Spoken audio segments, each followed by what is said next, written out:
This photo that I've affectionately titled Neighborhood Watch, for reasons which I'll get to in a minute, is my first real experiment with long exposure. The light was low, but it wasn't pitch black, and I was outside playing with my son in the yard waiting for my wife to get home. She was teaching a night class, and it was nice weather, probably in the upper 60s, low 70s, so great evening. And we were just playing around for a while, and as the sun went down, I thought, man, it might be kind of cool to try long exposure. So I ran inside, got the tripod, and tried a few things.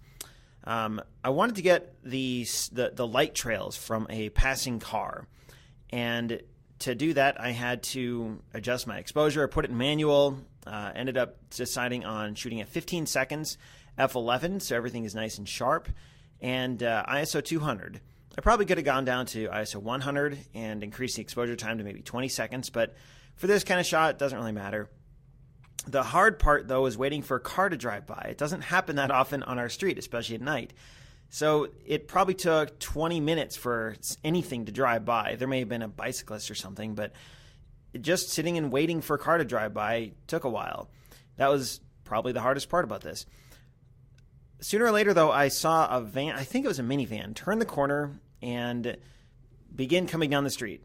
So I got in place, snapped the shutter, and waited for the result. I'm actually pretty pleased with the final photo with a few caveats. I like the light trails. It did what I thought it would do in that you can see clearly there was a passing car with the long light trails from the tail lights.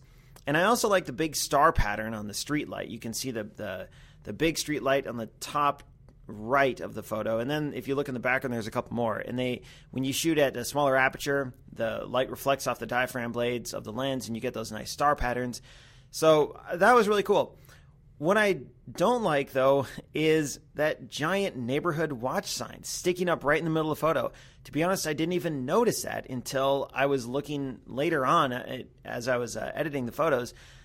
I saw that giant sign, and I don't know why I didn't notice it when I was actually taking the photo. But other than that, I like how on the side you've got the telephone poles receding into the distance. You've got the street going back, and they kind of converge on a point back in the way background. But that darn neighborhood watch sign just gets in the way and kind of ruins it. That's okay, though. This is just practice, and I'm learning, and I figured out some things to do next time.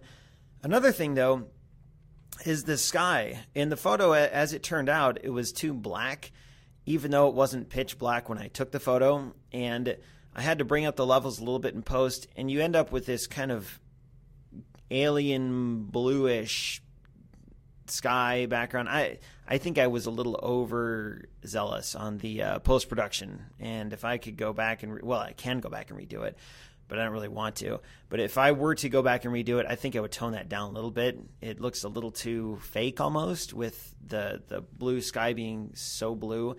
But that's okay. I'm just learning. Overall, this taught me to be a little more careful about my framing.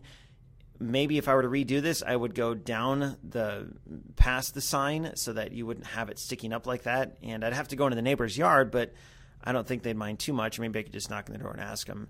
I don't think they'd want some dude with a camera and a tripod setting up shop in their front yard, but whatever. We'll see. In any case, here it is. It is what it is. Neighborhood watch, this photo.